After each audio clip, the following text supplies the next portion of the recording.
Boa noite.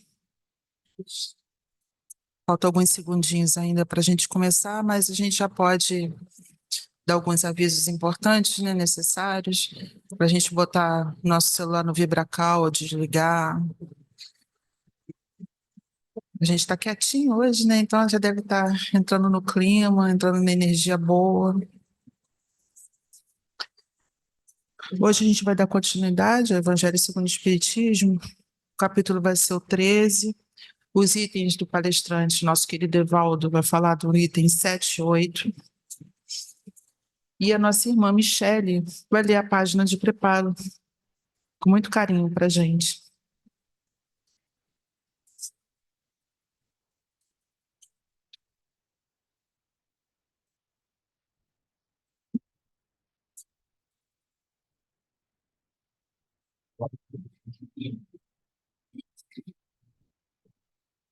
Boa noite.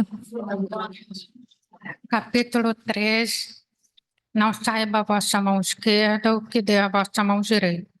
Itens 7 e 8. Convidar os pobres e os estropiados. Dor sem esperar retribuição. Eles antes.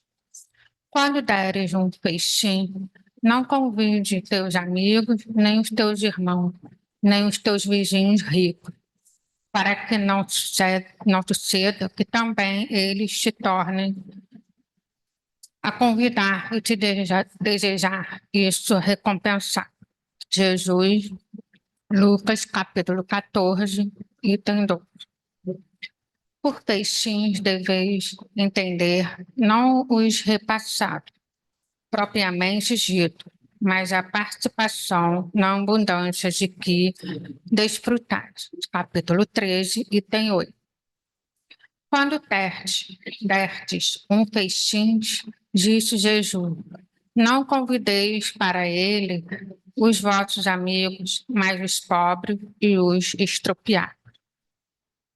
De certo que o divino orientador não estabelecia a desistência das relações fraternas, nem o abandono do culto às afinidades do coração.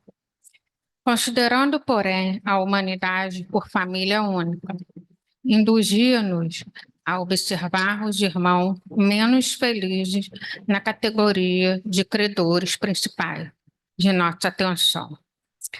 A maneira de enfermos queridos que esperam no lar a prioridade de assistência por parte daqueles que eles comungam o mesmo sangue. Nas celebrações da alegria, é inútil convocar os gentes amados, de vez que todos eles se encontram automaticamente dentro delas. Recorda os que jornadeiam no mundo sob as algemas de austeras privações e partilha, com eles, as vantagens que te felicitam a vida. Se exerceres autoridade, é natural que disponham a sustentação dos companheiros honestos, que te apoiam à luta. Antes deles, no entanto, penso no amparo que deves todos os que padecem aflição e injustiça. Obtiveste merecimentos sociais elevados pelos títulos de competência que grandeaste a preço de trabalho e de estudo. E com semelhantes valores, é razoável de empenhos no reconforto, o benefício dos que viajam no carro de tuas facilidades terrestres. Antes deles, contudo, atende a cooperação em favor dos que jazem cansados nas provas sem remédio. Desfrutais extensas possibilidades econômicas, na qual é compreensível ter de vós a obsequiar os amigos do teu nível doméstico.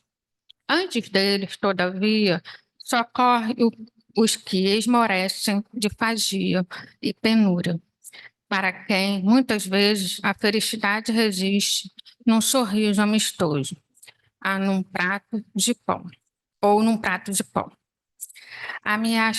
Ameaçaste conhecimento e nos tesouros culturais que adquiriste, é justo de abraçar nos torneiros verbais de salão, enriquecendo o cérebro dos ouvintes e de respiro às normais superiores. Antes deles, porém, divide a luz que se clareia no mundo mental, com os irmãos do caminho que se debatem ainda na noite da ignorância. Jesus não te pede a desorção dos círculos afetivos. Ele próprio, certa feita, asseverou os companheiros de apóstolo. Já não vos chamo de servos, porque o servo não sabe o que faz o meu Senhor. Chamai-vos amigos, porque vos revelei tudo quanto ouvi do meu Pai. Com os amigos, entretanto, consagrou-se primeiramente a aliviar a carga de todos os sofredores, como a dizer-nos que todos podemos cultivar afeições preciosas que nos alentem as energias mais à frente do que choram. Nos transes de dolorosas necessidades, é preciso adotar a legenda eles antes. Emmanuel, Livro da Esperança, capítulo 35.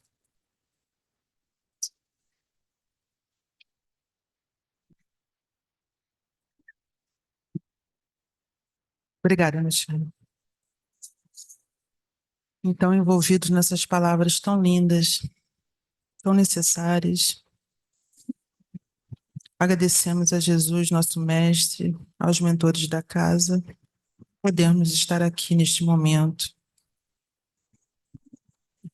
por podermos participar desse banquete de amor, por podermos estar aqui ouvindo o nosso irmão, as suas considerações, podermos refletir sobre essas considerações, podermos burilar as nossas negatividades do dia, podermos nos energizar com o bem e com a paz e com a harmonia. Enfim, Senhor, agradecidos que somos por esse momento tão precioso no dia e na semana da gente. Pedimos permissão para dar início a esse estudo tão incrível, essa palestra, e que possamos, Senhor, sair daqui carregados de amor e de amor e de amor. Muito obrigado, Senhor. Envolva também o nosso irmão para que ele possa sair daqui certo de que falou aquilo que precisava falar e falou aquilo que nós todos precisávamos ouvir. Em teu nome, que assim seja. Graças a Deus.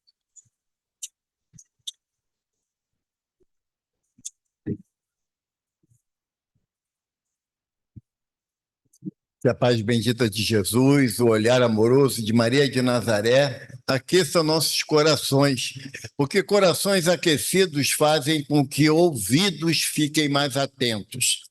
A proposta do Evangelho é de esclarecimento e não de se tornar agradável aquilo que vamos ouvir.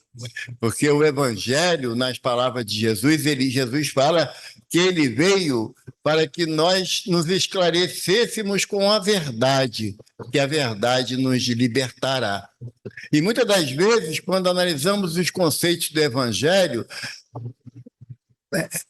na regra, nós queremos trazer a brasa para a nossa sardinha. E o Evangelho não nos permite isso. Sabe aquela leitura de farinha pouca, meu pirão primeiro? Eu estou entendendo assim, e assim eu vou seguir? Não. A proposta do Evangelho não é essa, não. O Evangelho vem trazer um esclarecimento para a gente que, mesmo não gostando daquilo que estamos lendo, sabemos que é o melhor. ainda não aceitamos, ainda não aplicamos na nossa vida. Eu aplico na vida de vocês. Na minha, eu sou mais condescendente, não é? E mesmo Jesus falando, em certo momento, que nós devemos ser fraternos, amorosos, condescendentes com o erro do semelhante e juiz implacável com os nossos erros. Comumente, a gente inverte essa orientação, não é? O outro está sempre errado. Eu tenho o direito de estar enganado, na nossa ótica. Mas o Evangelho não dá margem para essa interpretação dúbia, porque Jesus ele veio trazer a verdade que ele ouvira do Pai, como o seu Emmanuel colocou no final da mensagem, quando ele nos chama de amigos e irmãos, pois tudo que eu ouvi do meu Pai, eu vos revelei. Quando Jesus fala assim, a gente tem que começar a se situar dentro da proposta. Evangelho quer dizer boa nova. Evangelho não quer dizer religião, não, tá? Não quer dizer conceito religioso, não. Evangelho, ou evangelho, né, do grego, quer dizer boa nova, uma notícia nova, uma notícia alvissareira. E a gente, muitas das vezes, coloca a interpretação do evangelho como sendo algo que a gente tem que enfiar a goela abaixo do outro. Mas na nossa, não. Na nossa interpretação, o evangelho é mais suave. Nessa passagem do capítulo 13, não saiba a vossa mão esquerda o que dê a vossa mão direita, eu já começo a observar a minha dificuldade. A esquerda não pode saber o que a direita faz. Aí eu boto a direita aqui atrás. Mas de vez em quando eu faço ela aparecer um dedinho, né? Porque a gente tem a tendência de valorizar nossas atitudes e deteriorar a do outro. Quando eu falo de alguma atitude que eu tomei que eu entendo ser a correta, eu olho e falo assim, a Sandra não é assim. A Sandra alardeia o que ela fala. Mas eu falo isso, mas tem que a Sandra escute, tá? Porque eu ainda não tenho aquela sinceridade que a doutrina me propõe de reconhecer os meus erros e deixar o do outro para o outro resolver. Então, essa proposta do mestre de que não sabe a mão esquerda o que a direita faz, eu considero, sabe, Murilo, muito difícil de ser praticado. Porque nós temos uma autoestima quando acertamos absurda. Mínima coisa. Quando a gente consegue chegar aqui no centro na hora que está programado, a gente fala, eu sou o cara, eu sou o must, né? Cheguei cedo. Mas por que eu cheguei cedo? Para ver quem chega tarde. Sabe? Aí lá vai a mão direita de novo sendo mostrada pelo meu feito, né? Porque aí quando chega alguém, eu brinco muito com Michele sobre isso, né, Michele? A Michele, toda vez que chega, eu olho sério para ela. E como ela ainda me leva a sério, ela fica preocupada, porque que eu estou olhando sério.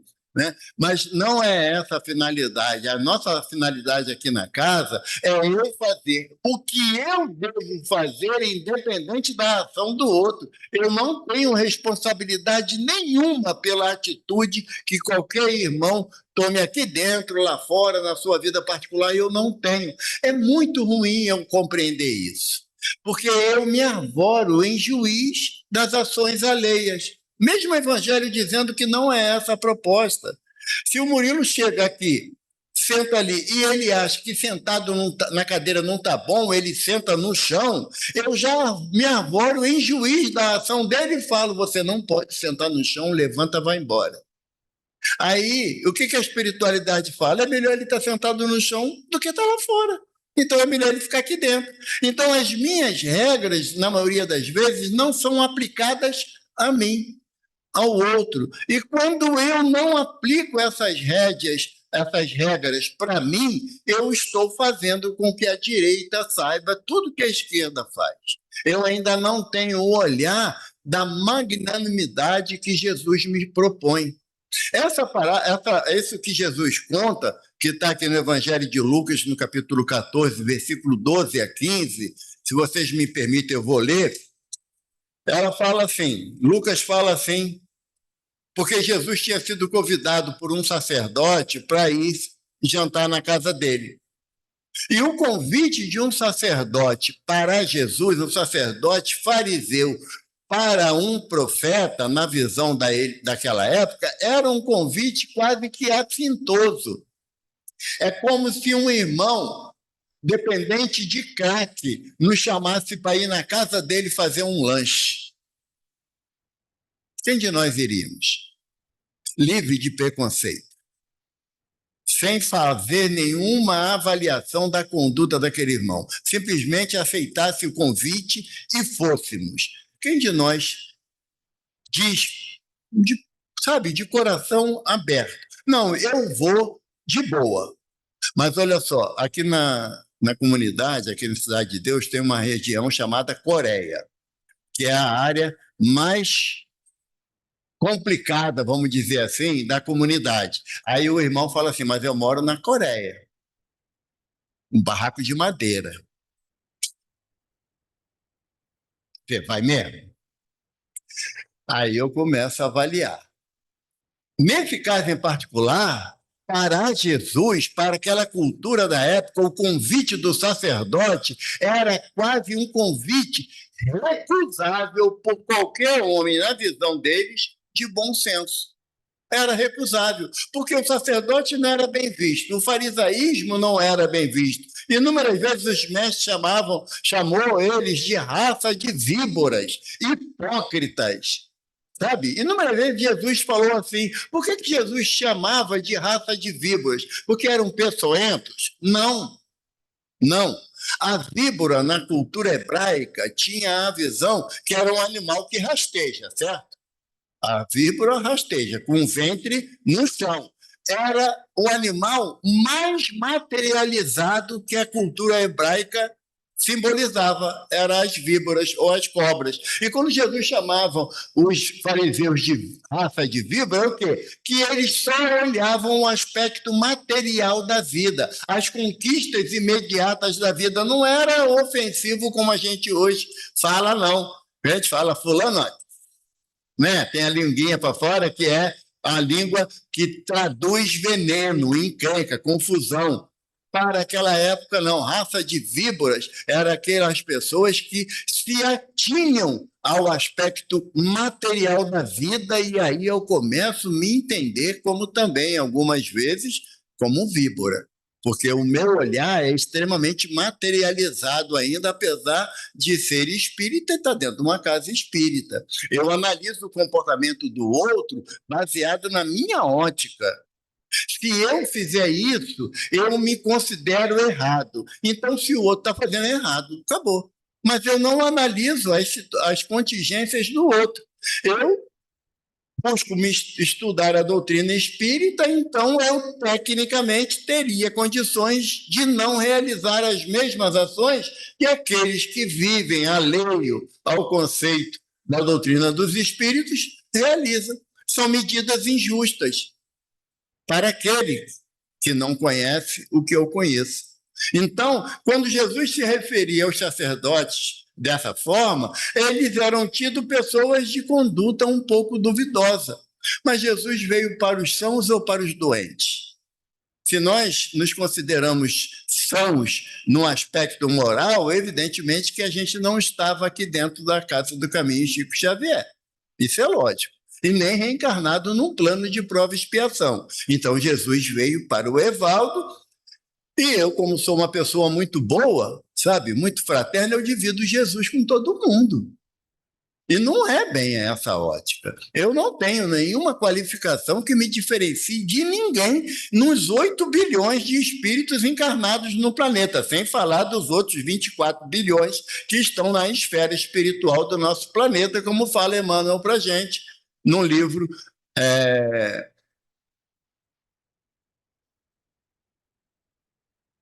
Como? Obrigado. É a minha assessora, Virgínia, é Caminho da Luz. O livro é Caminho da Luz. Então, nós estamos num limiar muito próximo um do outro em relação a possibilidades e a necessidades. Muito próximo.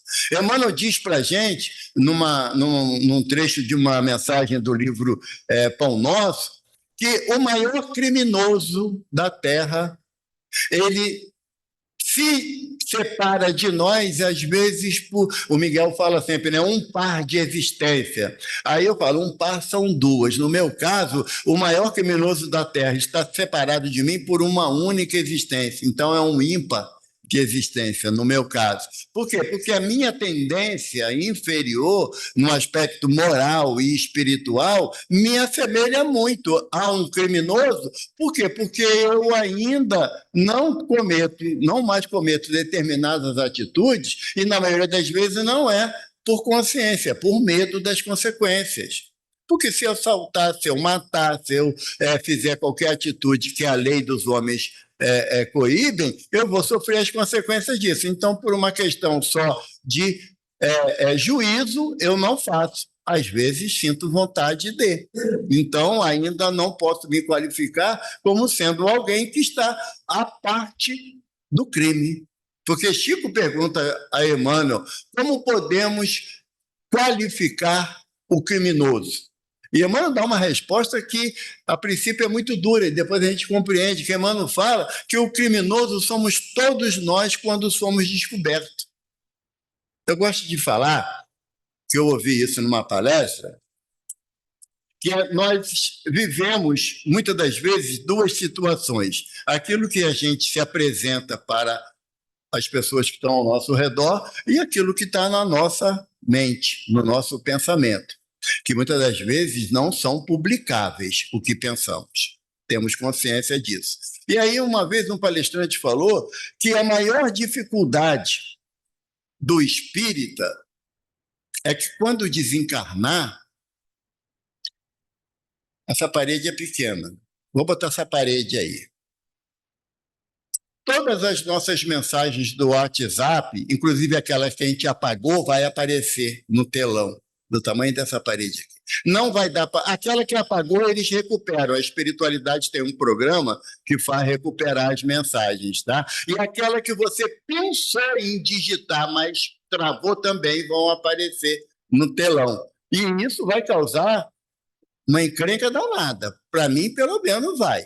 Né? Eu não vou afirmar para todo mundo, mas para mim vai. Por quê? Porque a minha atitude ainda não está isenta dessa visão de dar com a esquerda sem que a direita saiba. Eu ainda carrego no meu íntimo uma necessidade de promover a mim mesmo, da autopromoção.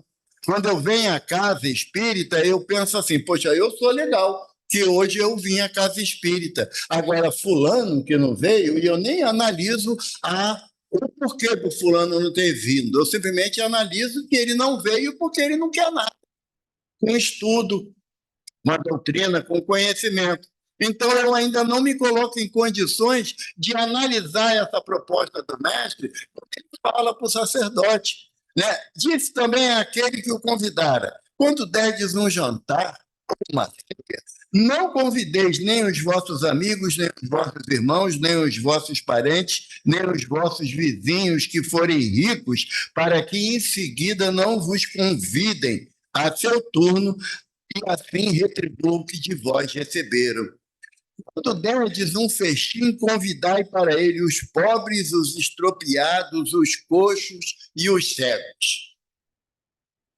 Imagine, vamos imaginar, se os benfeitores espirituais que autorizaram a materialização dessa casa. Uma vez o nosso benfeitor falou isso, né? Colocasse uma regra assim, lá no portão, só entra quem tem pensamento puro. Não ia ter nem palestrante aqui, quanto mais plateia, né? Mas sabe o que me preocupou nessa proposição? É que eu lembrei do livro Nos Domínios da Mediunidade. No segundo capítulo, fala sobre um aparelho chamado psicoscópio. Esse aparelho dá nervoso, só de ver a descrição dele no livro de André Luiz, psicografado pelo Chico. E nesse aparelho, o benfeitor fala assim, esse aparelho fica na entrada da casa espírita, lá no portão.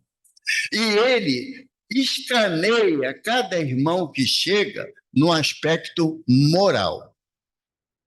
E quando o irmão entra dentro, o dirigente, o espiritual daquela reunião, ele recebe, deve ser no tablet dele, a ficha, sabe? Já escaneada do aspecto moral do irmão que está entrando na reunião. Aí ele fala assim, lá vem Evaldo.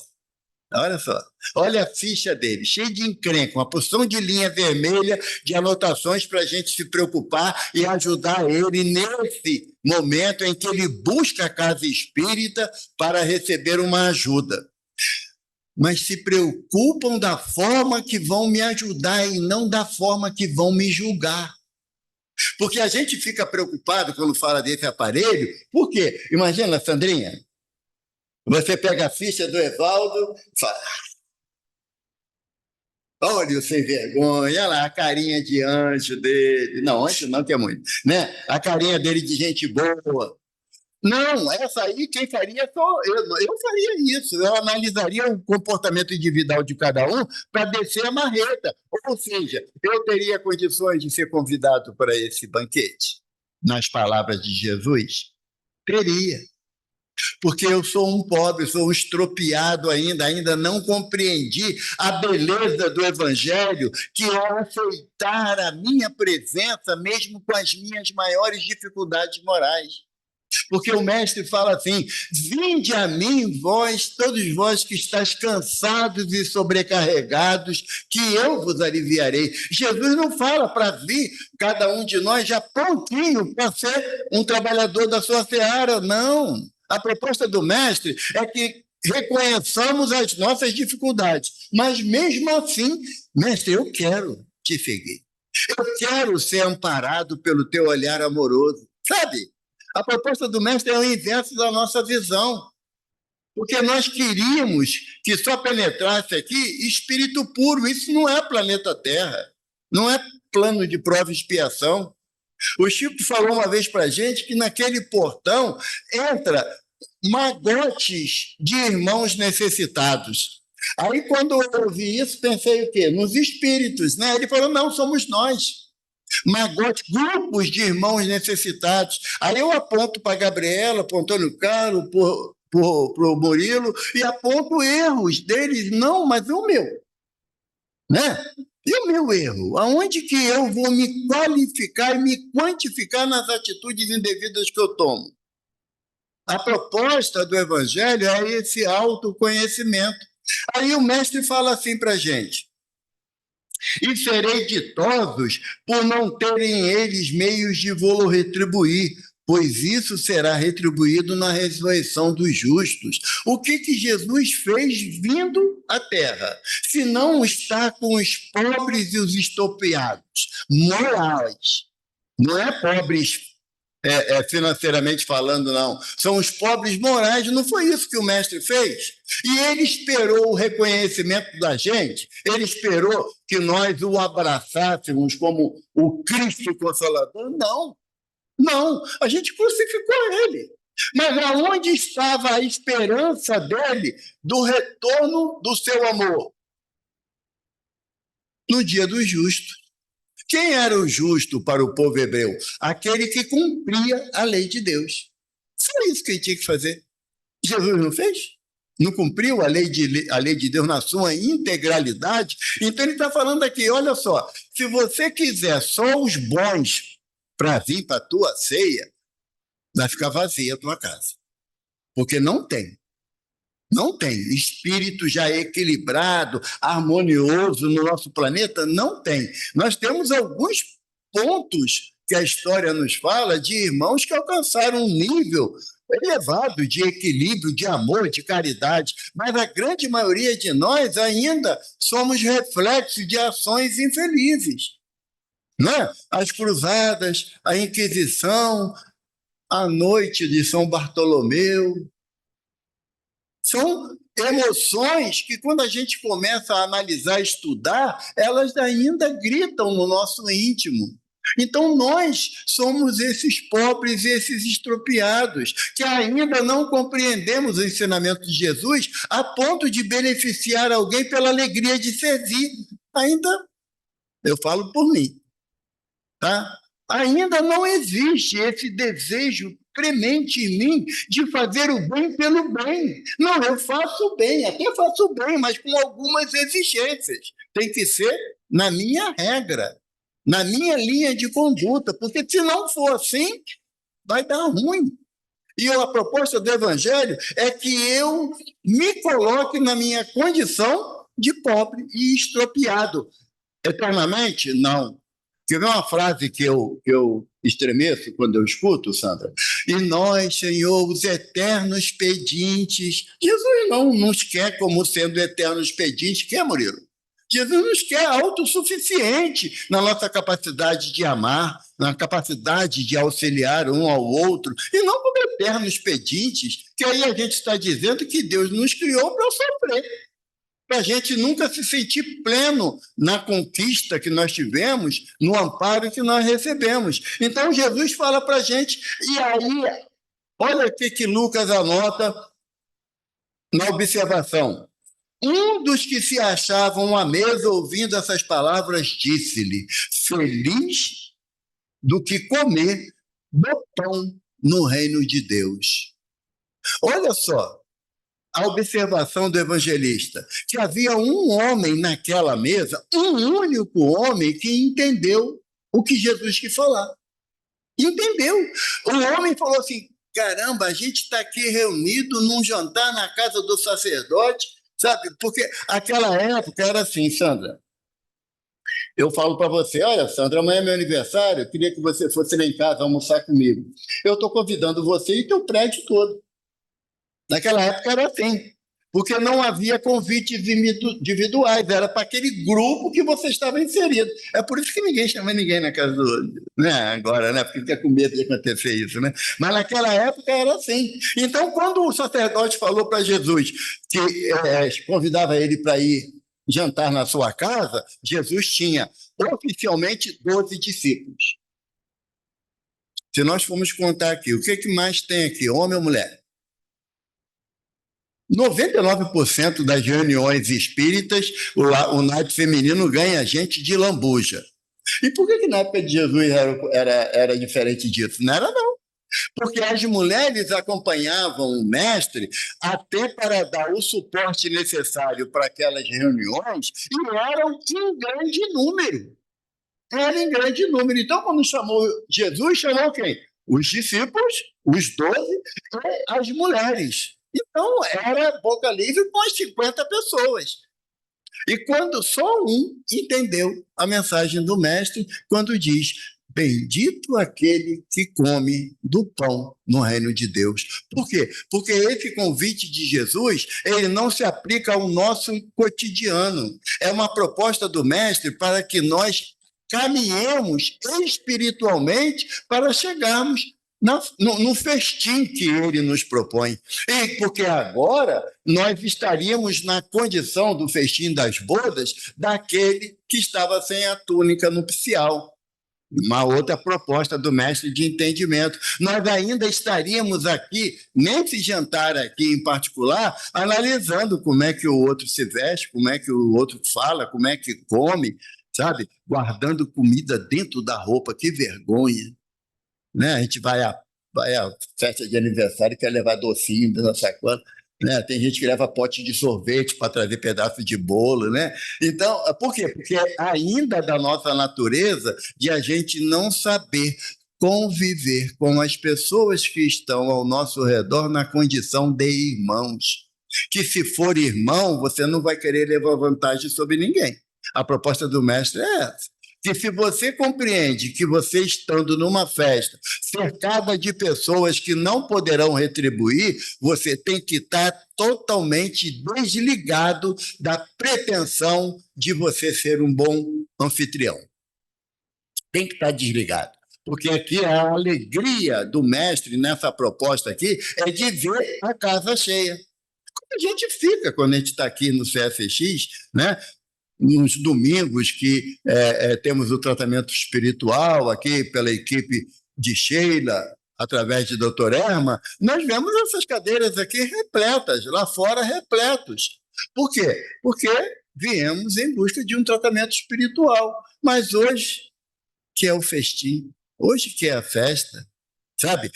Não que no domingo não se fale do evangelho, evidentemente que sim, mas o nosso objetivo hoje é buscar estar em condições de participar dessa festa, sem saber, sem querer saber do outro do lado, sabe? Você pode ver, eu fui militar, né? Fui policial militar durante 28 anos da minha jornada. E era muito comum, a gente chegava no quartel de manhã e via lá a tropa formada, a gente via quem estava errado, sabe? Quem estava com a roupa desalinhada, com o coturno não estava limpo, né? Ou a barba não estava bem feita, a gente via os erros. E muitas das vezes nós trazemos essa percepção para dentro da casa espírita. Ao invés de a gente olhar para cada um de nós como um convidado de Jesus, eu olho o que está faltando, por que você não está adequadamente dentro do ambiente, sabe? E olha, na minha percepção, é do Evaldo, eu, para poder justificar esse olhar, eu digo que é disciplina.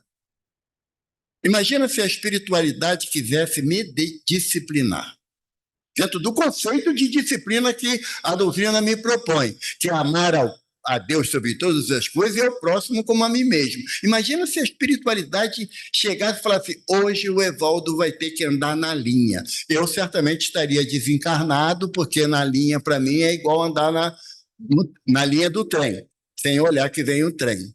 Então, o nosso conceito dessa festa que Jesus aqui está propondo, eu, sinceramente, não me encontro em condições de participar dela, porque eu ainda quero notoriedade, eu ainda quero ser reconhecido pelo mínimo que eu faça. E Jesus propõe o inverso. Jesus propõe o inverso. Muitas das vezes nós analisamos a literatura espírita de benfeitores que entraram, reencarnaram aqui na Terra e retornaram ao plano espiritual sem a notoriedade da sociedade. Já não vimos isso algumas vezes? Não é? Irineu de Eritreia,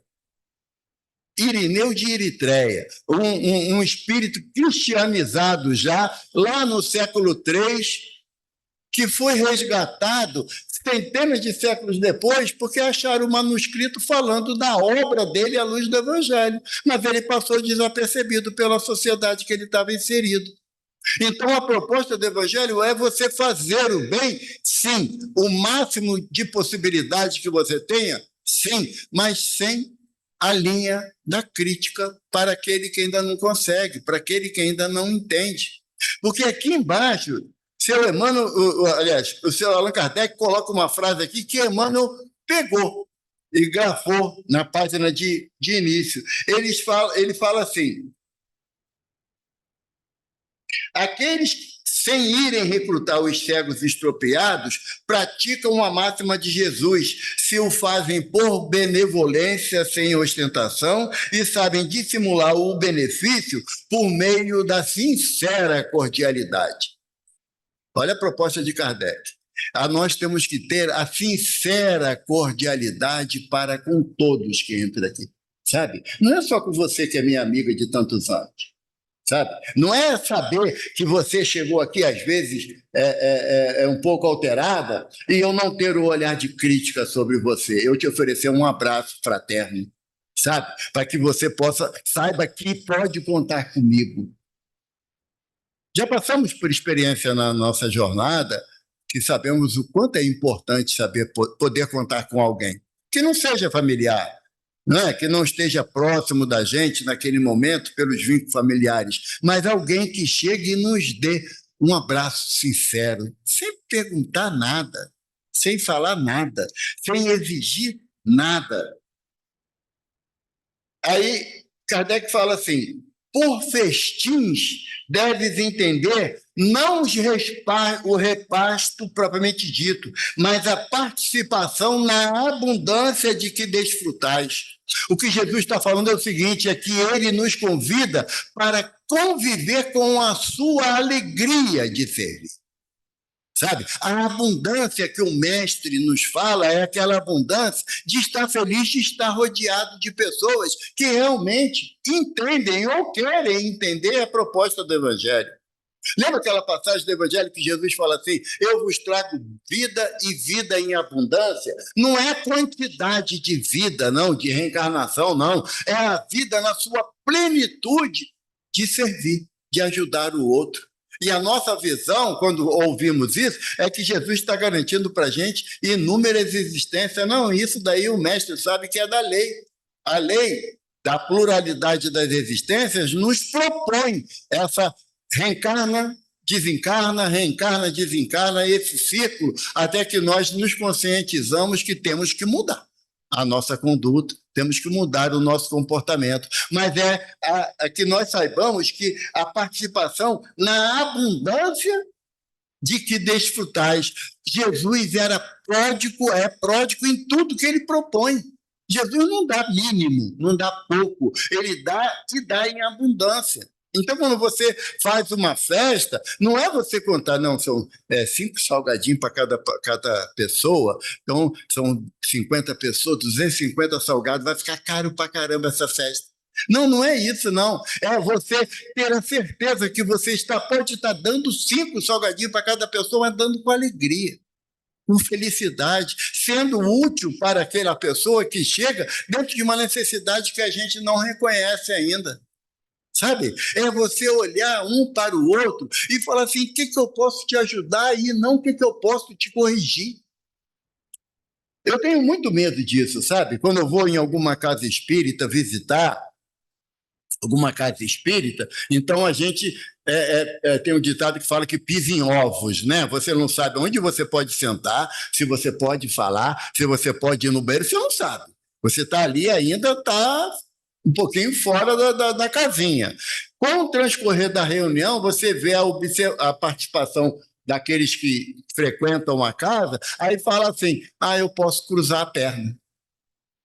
Você sabia que tem casa espírita que proíbe de cruzar a perna? Sabia disso? Olha a encrenca. Você chega lá e cruza a perna. Aí vem a pessoa que está responsável pelo... Pode cruzar a perna, não. Cruza a perna, menina. Tem vergonha, não? Sabe? Então, nós não sabemos qual é a prática de certas casas, mas a gente ficaria satisfeito se a gente vai numa casa, senta numa situação confortável e alguém diz que está errado. Meu Deus do céu, até no meu jeito de sentar querem mandar, sabe? Então a gente tem... E a gente não é nem pobre nem estropiado, a gente é convidado de honra dessa festa, sabe? Quando Kardec coloca isso, né? Mas a participação na abundância de que desfrutais, nós viemos aqui e recebemos igualitariamente as bênçãos da espiritualidade superior. Quanto eu vou levar dessas bênçãos é responsabilidade minha, mas a quantidade é igual para todos. Não há distinção. Não há distinção. Tá? A possibilidade é igual para todos. E como que eu vou lidar com essas bênçãos ainda aqui dentro? Porque o lugar mais fácil de ser cristão é dentro da casa espírita. É o lugar mais fácil. Mas como que eu vou lidar com essas bênçãos quando eu chego em casa? Quando eu estou no trânsito? Como que eu vou lidar? Eu vou ser um participante dessa reunião que levo o que eu recebi aqui para onde eu transitar, porque eu estou recebendo em abundância. Estou desfrutando dessa abundância. Como é que eu estou carregando o que eu recebi aqui dentro? Eu já chego ali fora apontando erros de uma situação invariável da sociedade que eu estou inserido, ou eu tento guardar no meu íntimo as lições que eu recebi aqui dentro? Porque se eu não guardo no meu íntimo, eu estou dizendo que não foram 5 salgadinhos para cada participante, foi um só. E eu ainda estou saindo daqui com fome, mas com fome de ser acolhido, de ser amparado, de ser ajudado. A minha fome é tamanha que eu já saio daqui pisando num casco. E o que eu estou fazendo? Eu estou dizendo que a minha mão esquerda, ela não fez nada, e a direita está vendo que ela não fez, e uma está acusando a outra. Uma está acusando a outra. O festim que Jesus nos convida a participar é o festim da interiorização dos seus ensinamentos. E ele fala assim: como pode querer tirar o argueiro que está no olho do teu irmão se você tem uma trave na tua? Sabe? Jesus nos alerta que todos nós somos pacientes do mesmo hospital chamado planeta Terra. Porque ele fala: eu vim para os doentes e não para os sãos. Os sãos já pertencem ao Pai que está no céu. Nós temos inúmeros exemplos na nossa sociedade terrena de irmãos que são qualificados como sãos, não como santos, mas como sãos. Embora os santos já sejam muito mais do que eu pretendo ser. Mas sãos, você vê lá, São Francisco de Assis, show de bola. A figura do senhor Allan Kardec, um espírito de um entendimento que a gente ainda vai levar muitas jornadas para poder entender o que o senhor Allan Kardec veio trazer para a gente, e a gente pega as obras de Kardec e folheia, não estuda. E quando a gente consegue estudar, eu ainda não aplico na minha vida, embora eu queira aplicar na vida do outro. Esse festim que Jesus nos convida a participar, ou a proporcionar, porque ele está chamando a gente aqui nessa tarefa, de você realizar também um festim, mas sem que você imponha condições para aqueles que vão participar, para aqueles que venham para o festim, porque a começar que aquele que está propondo o festim é um necessitado. Só para citar como exemplo, uma irmã chegou perto do Chico e falou assim: Chico, tive um sonho maravilhoso. Ele: é mesmo, minha irmã? Eu sonhei que eu estava lá no Coliseu de Roma, naquela festa de Nero, e eu e mais um grupo de cristãos, e abriram lá a porta, veio um grupo de leões enormes, famintos, Chico, e eu morri na boca de um leão, no cristianismo nascente. O Chico: minha irmã, que bonito. Chico, você estava lá também? Estava, minha filha, estava assim. O leão também te matou? Não, minha filha, eu era a pulga do leão. Sabe? A gente quer ser o cristão que morreu lá em nome do Cristo no século I e passamos 20 séculos fazendo besteira. 20. Porque é lógico que a gente está aprendendo sobre o Evangelho de Jesus à luz da doutrina espírita. Então, enquanto a gente não entender que nós não somos... Eu gosto de falar isso porque eu aprendi assim, sabe? O último biscoito do pacote. No meu tempo de criança, não, de adolescente. Criança eu não tive biscoito no pacote de biscoito, não, sabe? Mas eu lembro que o último biscoito do pacote estava todo esmigalhado, né? Na hora que você vai comer, está todo esfarelado. Então, aí se coaduna comigo. Aí eu vou ser o mais esfarelado. Mas eu tenho que lutar para ser o primeiro biscoito do pacote, devido à aplicação do Evangelho na minha vida. E não eu querer aplicar isso na vida de ninguém, querer dar corrigenda para ninguém, regras na vida de ninguém. Para encerrar, Jesus fala assim: os meus discípulos serão reconhecidos por muito se amarem. Enquanto a gente não se amar num termo específico dessa palavra, na condição específica dessa palavra, a gente não pode se considerar cristão. Não pode. O lema da nossa casa, que está espiritualmente no frontispício da casa, mas tem ali no quadro ali também, é: amai-vos uns aos outros, mas o parâmetro é Jesus, como eu vos amei. Não é amar como eu quiser amar, do meu jeito. Eu já te amo, Sandra, mesmo te dando chute na canela. Não, isso daí é Evaldo. Mas amar como ele nos ama. E essa proposta, que é o lema da nossa casa, é a permanente corrigenda de mim mesmo. Sabe? Eu analisar diariamente a minha conduta. O mentor falou uma coisa para a gente, sabe, Sandra, que me deixou extremamente encafifado, porque ele falou assim: tem irmãos que falam assim, diante de uma situação de dúvida, de dificuldade. Aí ele fala assim: o que Jesus faria nessa hora? Sabe o que o mentor falou para a gente? Se você estudasse o Evangelho, você sabia o que Jesus faria, porque todas as ações de Jesus estão descritas no Evangelho. Então, se eu tenho dúvida qual é a conduta de Jesus, eu estou dizendo o quê? Que eu não estudo o Evangelho. Eu não aplico o Evangelho de Jesus na minha vida.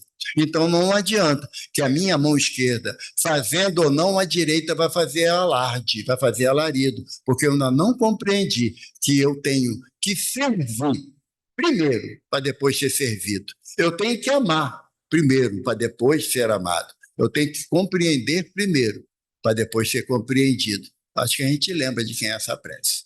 Graças a Deus.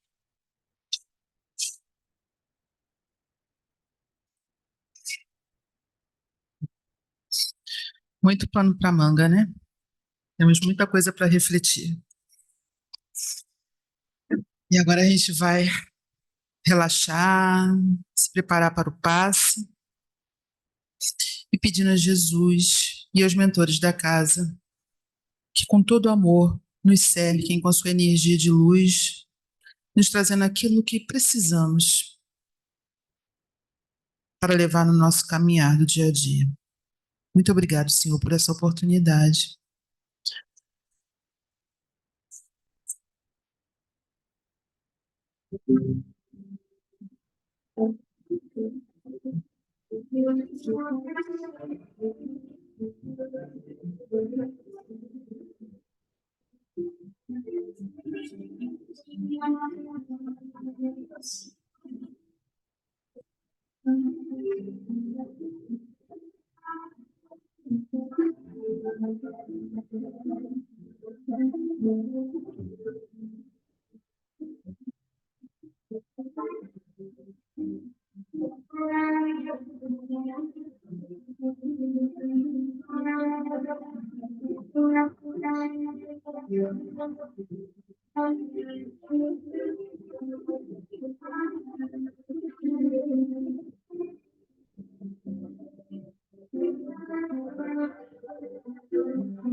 Então, mestre querido,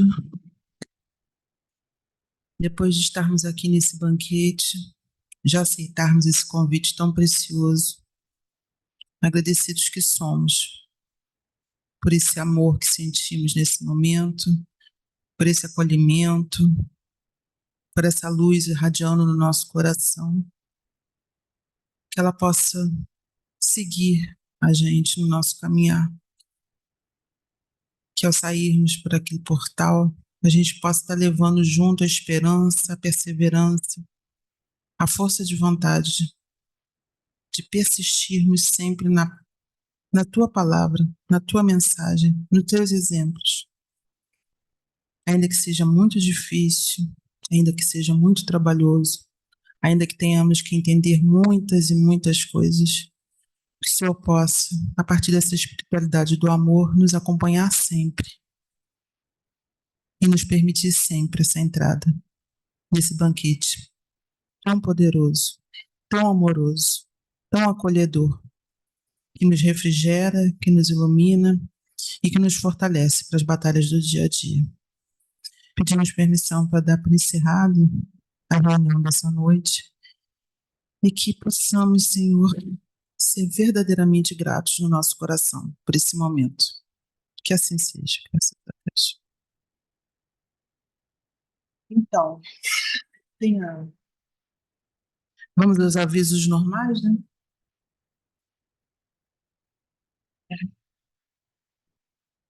As reuniões agora são às quartas, né? Começa às 5 para as 7 e vão até às 8, né?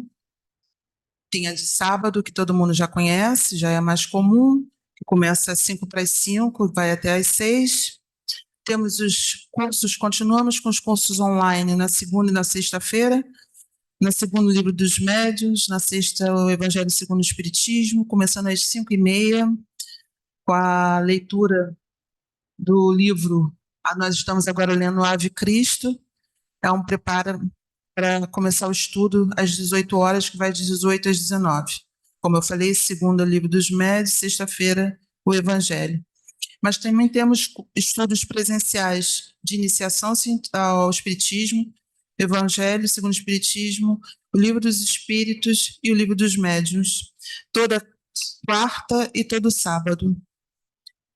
E temos também o estudo do Nosso Lar, que é às terças e quintas. Podem escolher, ou terça ou quinta. Geralmente às 5 horas, né, que começa. 5 horas que começa, é muito interessante. Como a gente está esmiuçando, o que a gente consegue esmiuçar.